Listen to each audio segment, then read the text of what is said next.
Latest kay Congressman Saldico. Kasi di ba nagpalit na ng speaker? Isa sa una niyang hakbang bilang bagong speaker, naglabas po siya ng pagbawi sa travel clearance ni Ako Bicol Representative Saldico.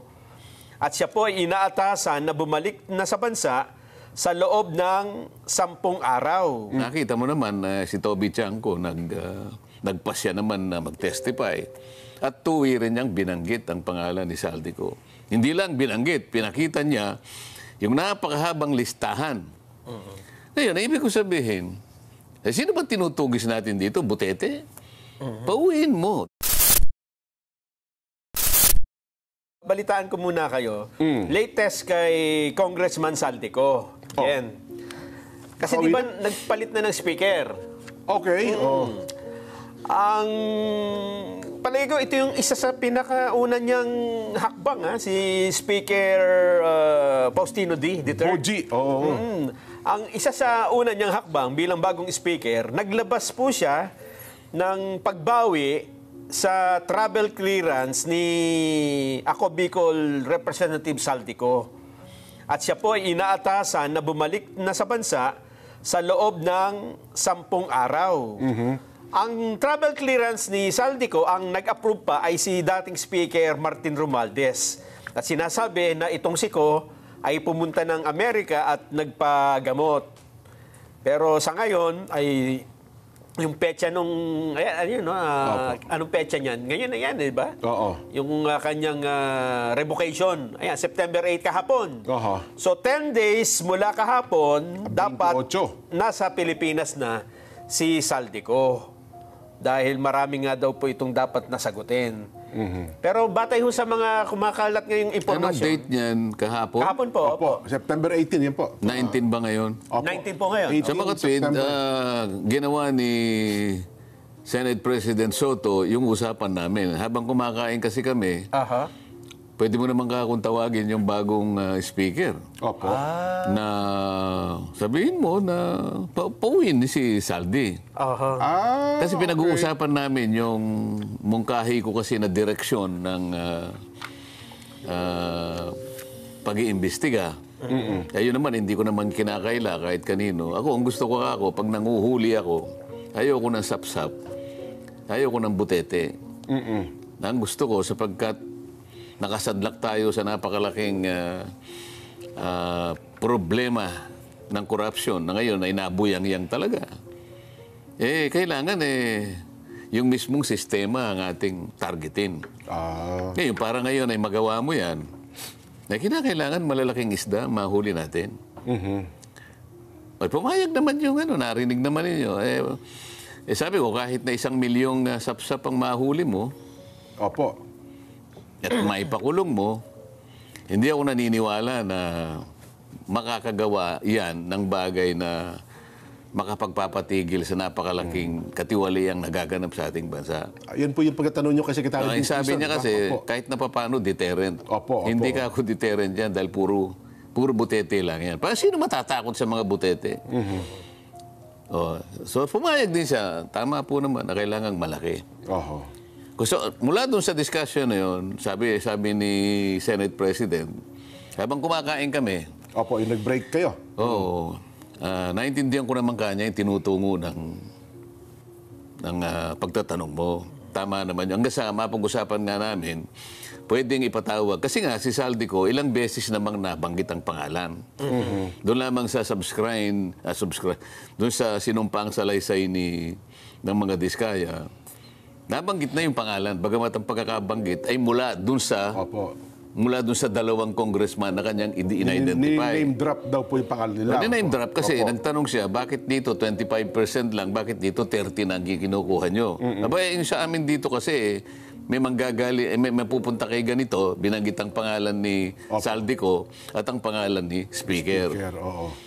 So pagkatapos noon, sabi ko, maliban pa dyan, nakita mo naman si Toby Chanco nagpasya naman na mag-testify.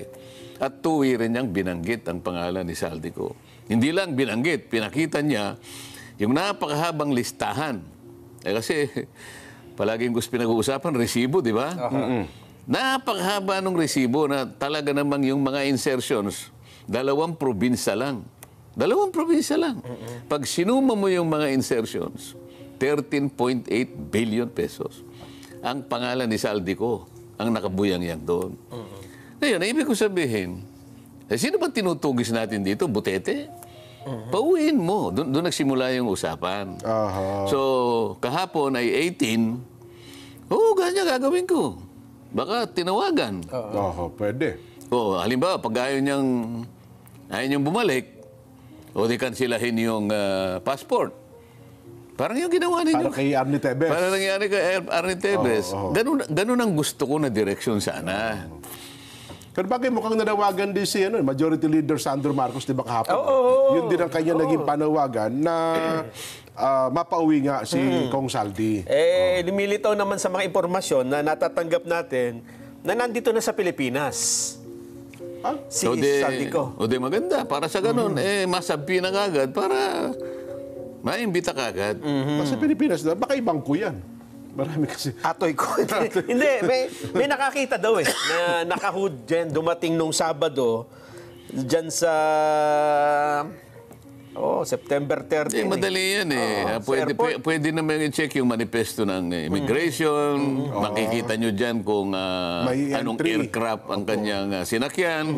Di ba? Anong oras dumating. May mga yung passenger manifest, malinaw yan Maliban na lang, sir, kung ibang ginamit na pangalan. Nag-disguise. Kasi meron ako nakitang post. Nung nandun siya, parang ang ginamit niyang pangalan, Salcedo ko. Parang gano'n. Hindi na Saldi. Pwede rin. Di hanapin mo yung Salcedo ko doon sa manifest ko. Yun. Pero importante, kung nandito man yan o wala, ang importante, pinapauwi na.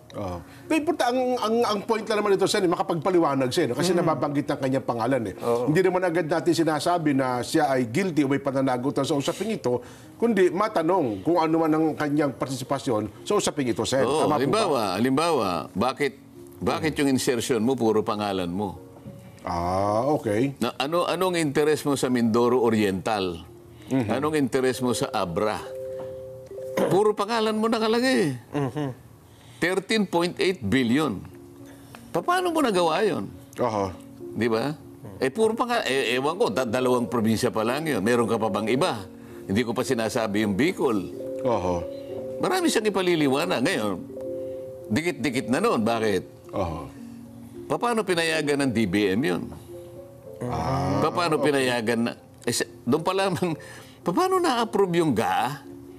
Pagkatapos walang gustong magkusa, tinatanong ko yung undersecretary na babae, wala raw siyang kinalamanan. Hindi niya raw kilala kung sino yung mga nag-i-insert dahil hindi naman daw siya parte ng BICAM. Palagay mo, hindi. Di patawag mo yung parte ng BICAM. Yun ang ayaw nilang gawin Di ba? Nagtatakipan. Ewan ko Well... Hindi, may isa pa pala siyang problema dyan, di ba? Ano daw? Yung tinatanong siya ni Congressman Terry Redon. Si DA Secretary Joe Laurel. Out of nowhere, bigla na banggit naman yung pero ayun naman ata, isda naman Isda naman. Malaking problema din yun. Papaliwanag din niya yun. Kasi pinepersa daw ni Saldico ang DA na bigyan ng allocation siya para mag-import ng isda. Pati ba naman isda? 3,000 containers Hindi daw. naman magsasalita ng ganun yung Secretary ng Agriculture kung hindi totoo. 3,000 na containers ng isda. Yun nga. Meron pa nag-text sa akin, Meron pa siyang ginagawang pakikialam dyan, Philippine Ports Authority. PPA? Meron ding sinabi sa akin, yung Secretary of Justice, hindi ko muna sasabihin dito. Ang dami palang sabit. Secretary of Justice mismo, Boy, ang nagsalita. Hindi ba magkausap kami kahapon? Mamaya, kukwento natin yun. Pero hindi na muna natin ibubulgar yun. Kasi sapagkat, Ako din naman, matsaka matagal nating kaibigan yung Secretary Boying, Sen, di ba? Oo naman. Wala naman doon ang issue Pero Jen, hindi yung usapan ni Secretary Boying at ni Sen ang gusto kong malaman kundi yung usapan nila, Yan ang iniintay ko. Yan, yung usapan nila yun ang sinabi ko kahapon eh. ni... Yun ang inaabangan ng marami. Alam niyo ba, Senator, tumanggap ako ng 1,000 text Aha. mula sa iba't ibang mga reporter, sa mga kaibigan natin sa Senado, sa Kamara, sa Malacanang. Abangan nyo sa palatuntunan sa ganang mamamayan. Alam nga naman akong sabihin ko sa inyo, di ba, una pa kayo? Ito na. Oo. Ano ba ang pinag-usapan nyo ni Ma'am Edna? Sen. Ayun. Oo. Tungkol saan? Ang dami kasi. Tungkol saan? So, mamenda pa lang binasabi mo? Yun ang nasa isip ko. Ano ba nasa isip mo? Yun na nga rin talaga, kay mamenda. Kasi Opo. ang pinag-usapan namin, dahil nga, di ba nagtatanim ako ng lettuce, di ba? Opo, oo. Lechugas. Lechugas, opo, oo. Sabi ko sa kanya, kung gusto mo sumama ka, dahil alam ko naman kung pagka yung mga lettuce kasi medyo malaki na, ang gagandang tingnan eh. Ay, opo, oo. Hindi ba pinagawa ko uli yung aking Sa Tarlac, opo. yung greenhouse ko. Oho. Alam mo naman, hydroponics yun eh. Oho. By this time, 20 days old na yung aking mga lettuce. Oo. Di ko nga naibigay siya direct. Sana naipasinag ko na naman dito. Iinggitin ko na naman si Nelson Ganda dito. niyan, no? Hindi, padala sa atin parang yung tagapag-alaga niyo doon. Si Briggs. Si Briggs. Oo.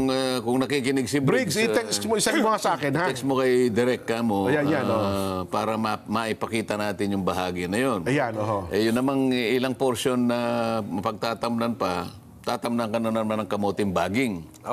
Kasi binibili yung mga baging. Yun ang sinabi ko yun ang kinukwento Yung ko talbos pa lang pala, malaki Edna. nakita. Baka gusto mong sumama sa akin, makita mo naman. Kasi alam ko gustong-gusto mong nakikita yung mga lettuce. Alam mo kasi pagka nandun yun, natetempt siyang kumuha na kagad eh. Yun ang gusto niyang ilagay doon sa burong isda. Yun ako, kasarap nun, Tsaka yung meron kang inihaw na dalag. Yun ang may kukwento ko sa inyo.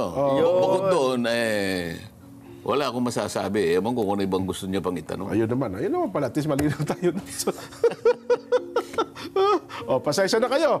Yung mga kasama nating reporter. Itanong mo na. Kasi hindi malinaw eh. Ganon? Diba kumbaga sa pelikula, wala hindi naman sinimulan eh. Walang tanong eh, walang sagot. Bukod pa po doon sa pinag-usapan yan na. ni Ma'am Edna, na alam mo namin na yun kayo naman dalawa,